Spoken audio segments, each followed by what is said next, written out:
Hello, everyone. Thank you so much for coming to our Lunch and Learn. My name is Catherine. I'm one of the independent facilitators at NeuroNav. We did a Lunch and Learn about a month ago, just generally reviewing SDP. This week, we're talking about expense reports, budgets, and spending plans. We've noticed that's a common place where people get confused or stuck or anything like that. So the goal today is just to clear that up. I'll go through my slides, I'll give you a little more information, and at the end we'll do a Q&A.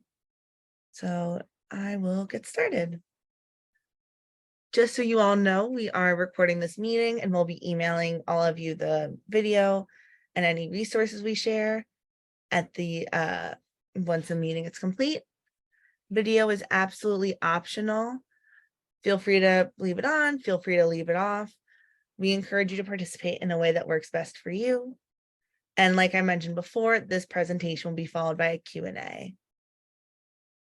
During the meeting, if you have any questions that you want to, ask now before you forget, please put your questions in the Q&A box, not the chat.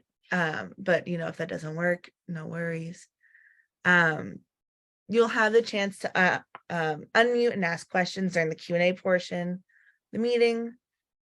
Hello. Let me go back 1 second, excuse me. You have the chance to unmute and ask questions during the Q&A portion of the meeting. And of course, I'll let you know when that is. So just our agenda for today. I'll do a quick overview of NeuroNav, who we are, what we do. Then a review of SDP. Then we'll break down some of the most technically complicated parts, the expense report, the budget, and the spending plan. Share a little bit more of why NeuroNav can help you out in this process. And then we'll go to Q&As and I'll answer any questions you have. So just to give you that little overview of SDP again, starting in 2021 in California, the Self-Determination Program, or SDP, allows you to spend your allotted budget to a variety of statewide services to support you or your loved one, depending on if you're a self-advocate or a family member of a loved one who uses the regional center.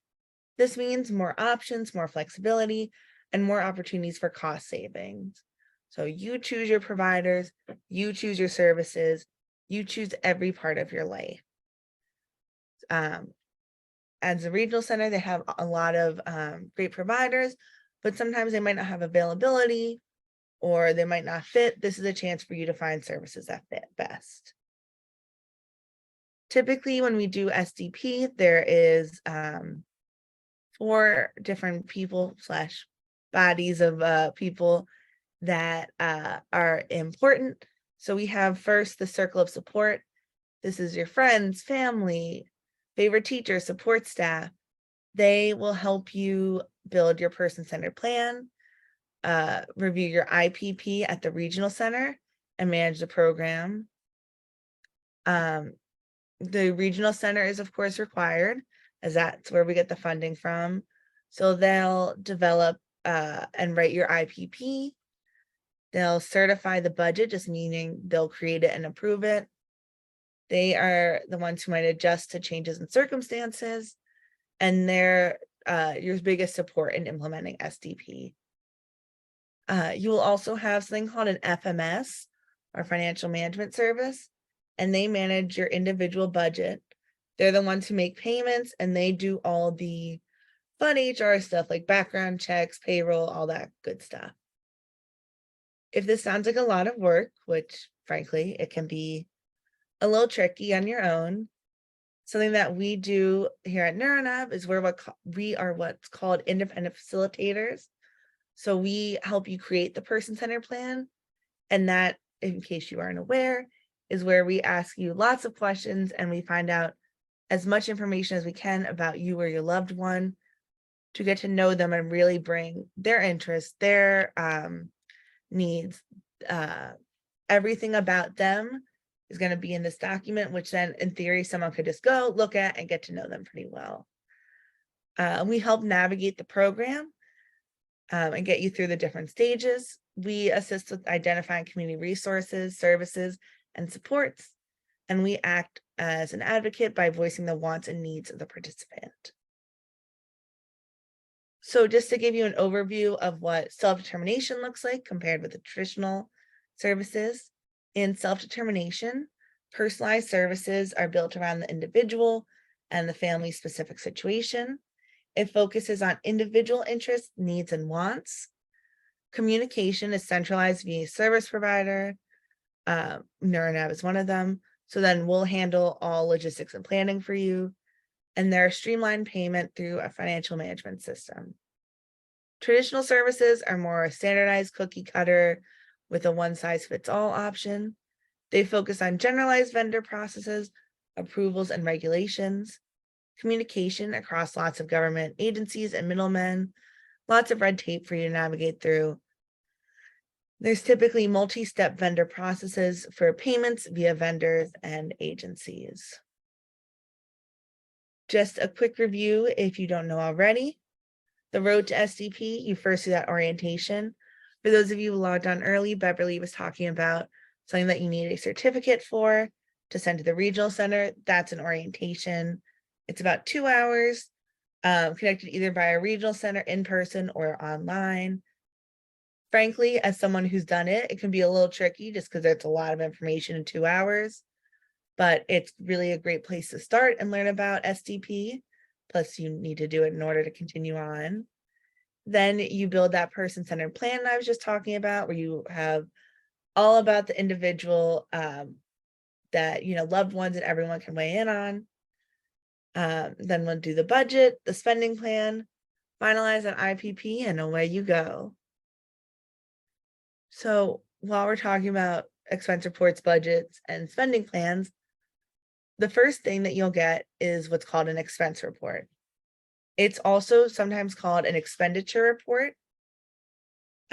When you are working on a person-centered plan, you or your independent facilitator will reach out to the regional center and ask for expense report or expenditure report. They're called two different things, but they mean the same thing. It's just like, tomato, tomato. This is the funding and like the broken down what the regional center has paid in the last 12 months.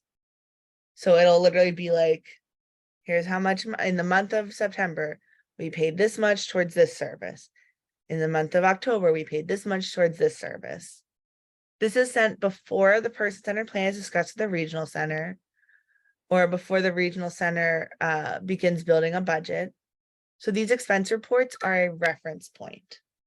They show the months of services, the frequency, the rate of pay, the total dollar amount spent. This is just the initial baseline. I know that a lot of times we see families who say, I haven't had a lot of services in the regional center in the past, or maybe families who are brand new. They're like, I haven't had that. Does that mean I have no budget? No, it is just the very start to see where we're at. And then we'll go from there. Between us and the regional center and the person center plan, we'll make sure that there are funds for the things that are unmet. As far as budgets, your budget is just the dollar amount used in SDP. This is determined by looking at the past expenditure report in addition to unmet needs. So just to reiterate, if you do not have any or sufficient services funded from the regional center prior, you will still be given funds. The regional center will most likely conduct assessments for some services, such as supported living. Some things that they might not have in the past funded, they will just conduct assessments to see where we're at. Whether that's adaptive skills training, which is a lot of different life skills, whether that's supported living, all these different things, they might want to do an assessment because they don't know where the individual or you or, your family is at. And they want to be able to see where you're at to see what services are most appropriate.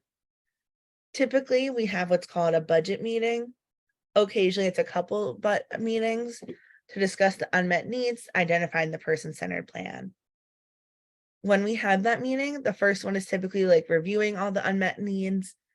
And then we typically have another one with the regional center again. And that's where they go like line item by line item. If at that point there's something that you feel is missing, you can still advocate again for that to be added. This is not something that you really need to know in depth, but if you're curious about how they build your budget, they start with the last 12 months of actual expenditures, which again is a net expenditure or expense report. They add up all the different services. Then they also add unmet needs and new service needs. Then they reduce the budget by any continuing services or anything that's already happened once and you don't need again. For example, at the regional center, modified a van for you so that it's wheelchair accessible. That's considered a one-time service. They're not going to include that in the budget because you used in the past and you've used it up effectively. It's just a one time. You're not going to need that again. Then they total it as the net traditional service budget, which becomes a starting point for the spending plan. And the regional center has set rates for all of these steps. They know, if at GGRC, you're looking for adaptive skills training, they have publicly listed what the dollar amount they're willing to pay per hour is. And they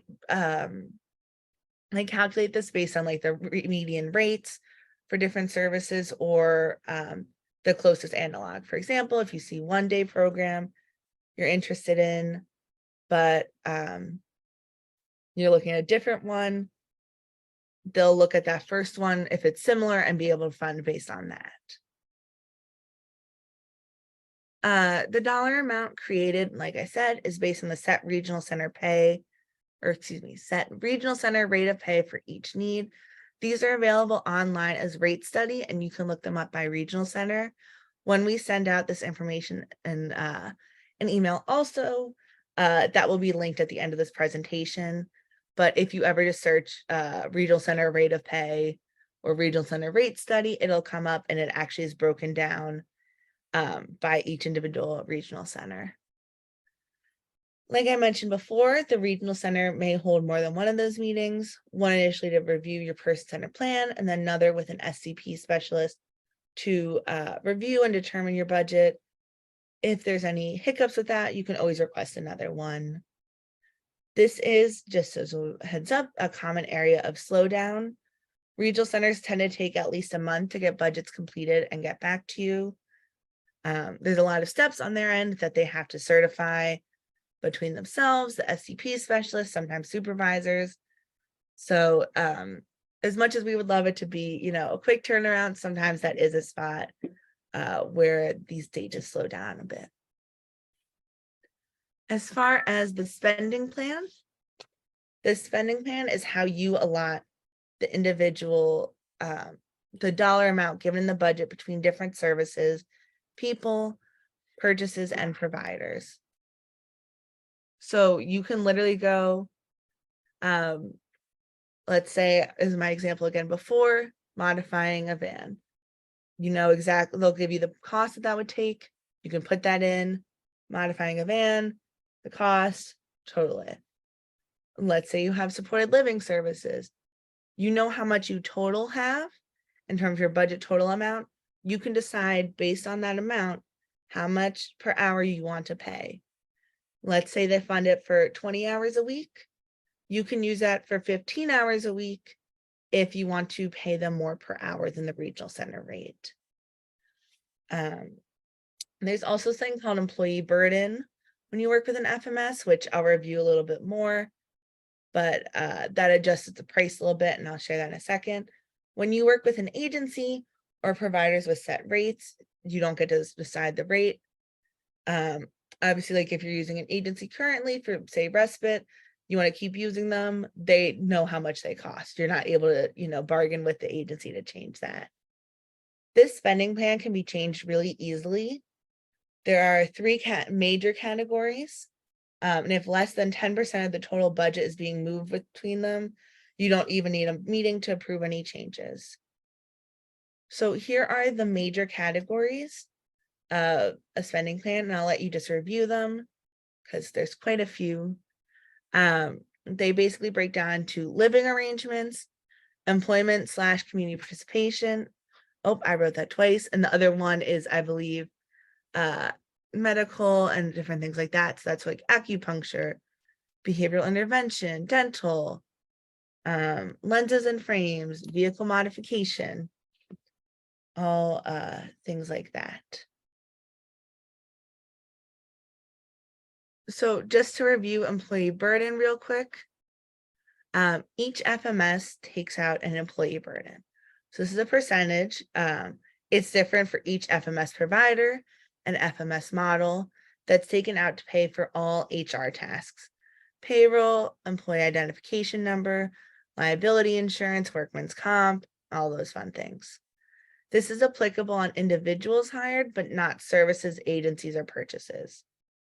So if, to go back to my respite example, instead of paying an agency, your neighbor, you want to hire them to work doing respite, the employee burden would be taken out of the amount you would pay them. Then kind of like your gross pay versus net pay with taxes. When you complete your spending plan, so where you put each individual line item, you should have a plan to use every single penny in the budget. Just because why leave money on the table for that? I know we have some questions. I promise I'll get to them at the end, but feel free to keep sending them. But yeah, so I just like to share a little bit more about NeuroNav before we go to that Q&A section. We have our 5 major tenants with NeuroNav as independent facilitators. We believe that the person-centered plan and the whole SDP process starts with you, the individual. We believe that neurodiversity belongs here. We harness collective intelligence. As you saw before, there's a good amount of other members, both of NeuroNav, whether that's fellow independent facilitators, managers, staff. We are a team that really works together and is very collaborative in our approach. If, I don't know the answer, or I don't have a resource that someone else is looking for, or that one of the families I'm working with is looking for, I'll ask one of my peers. I'm sure they'll have the answer. We all really work together, both in resources side and collaboration. It's something that's really essential to our success. We work to make big dreams happen. For those of you who might have worked with me already, I always say, like, when we write our PCP, this is your giant dream to have. We'll figure out the logistics to get there.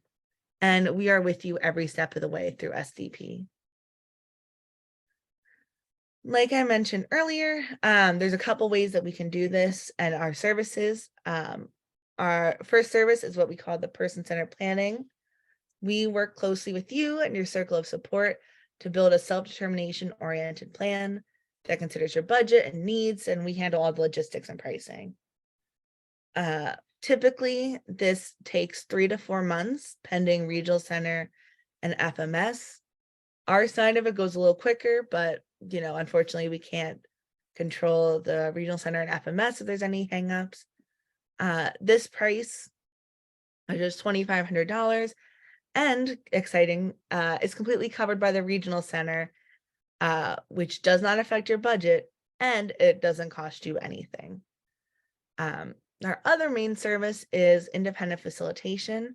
So this is the continuing services I mentioned before. We help facilitate this program, and we set you on a path to achieve your goals. We pair you with an expert who offers custom support that can include updating your spending plan, whether that's along the way or next year, finding the right services and staff, coordinating with key partners, so regional center and the FMS, and more. We guide you through SDP continuously, so you have a seamless, delightful experience. Another major thing is that after you do this once and you're like, wow, I'm done, I don't have to do this again, a year later, you have to do it over again. You don't have to rewrite the person-centered plan.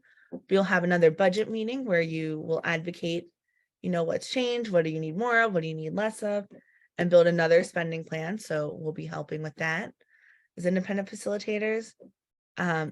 That model is with an annual subscription, and it varies based on your budgets.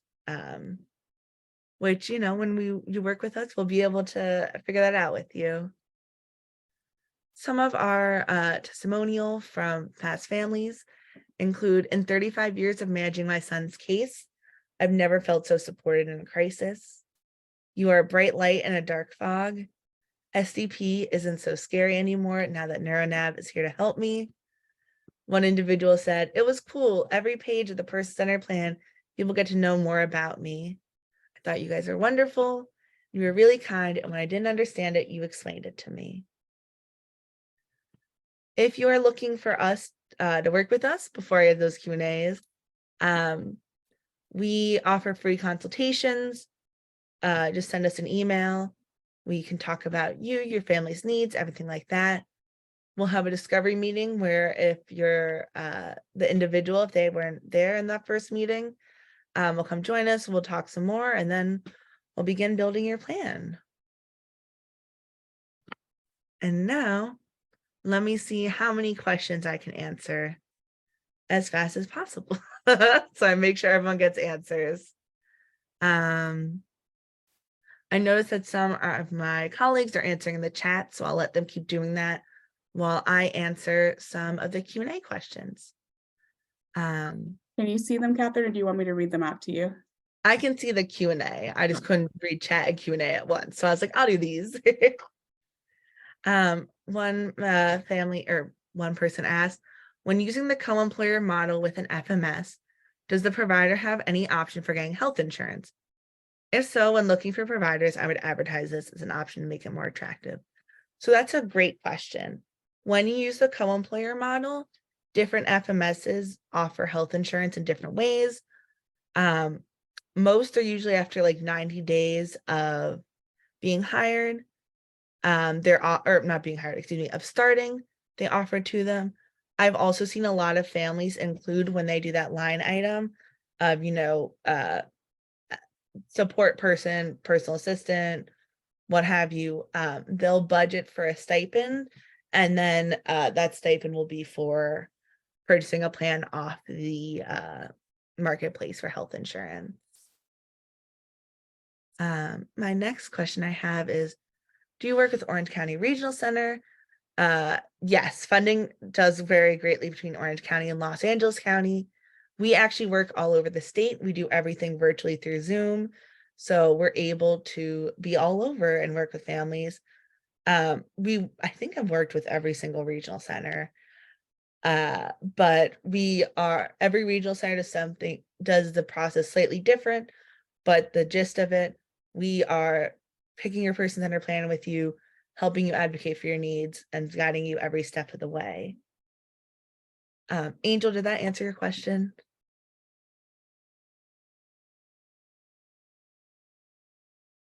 Okay, I'm gonna go to the next one, but Angel, if you have any more, feel free to let me know.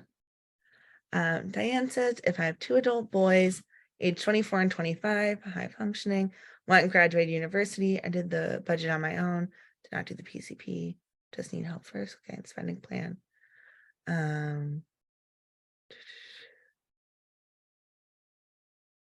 Okay. So Dan, you asked me a bunch of questions, so I'm gonna break it down for you if that's all right. So your first steps, I know you said that you create a budget, but you didn't do the person-centered plan. So I've had lots of families who come to me and they're like, I built a budget, and that's awesome that you have that as a first, like, something to reference. But unfortunately, you can't just bring that to the regional center and be like, I built a budget. Your first steps. Can you hear me? Yes. We have an approved budget. I did it. It's approved. Oh. So moving forward, I'm also a lawyer, but I don't practice law, but moving forward. Gotcha. Okay, I just want to double check because I know most times I would say like 95% time they require a person-centered plan first. Cool. So I just need help first with getting the spending plan into the regional center. But must decide FMS first and model to use. Let me real quick, I'll stop sharing my screen here and I can share a little bit more about the FMS agencies, because I think that would help answer your question, let me just find, instead of breaking down each one, I'll break down the models of FMS. So that might answer your questions a little better. So Diana's asking about the different models of FMS. Let me just make sure that this shows up a nice size on your screen so that you can see it all, because what it looks like on my screen might differ. So if we can't see it, please let me know. I think looks like it would be good. So just to review some of the different FMS models, there are 3 options. And we like to, help families figure out which direction to go through this little flow chart. If you plan on hiring new employees, you have 2 options. If you just want to stick with the same agencies you've been working with, and you just want to have this figured out to see if this will increase your hours or things like that, you could do something called the bill payer model. You just go FMS, these are the agencies and products and things I already want. They'll do it, no more work. If you want to be the only employer, meaning you have the authority to hire and fire, you're the one who assumes all employee liability, you're the one with the state identification employer number, you're the one acquiring insurance, that would be the sole employer model. So in that case, Diane, either you or your child or your children could be the employers. Yes, they need liability insurance. I'm not 100% sure if you can use the other LLC for the FMS LLC if you had one.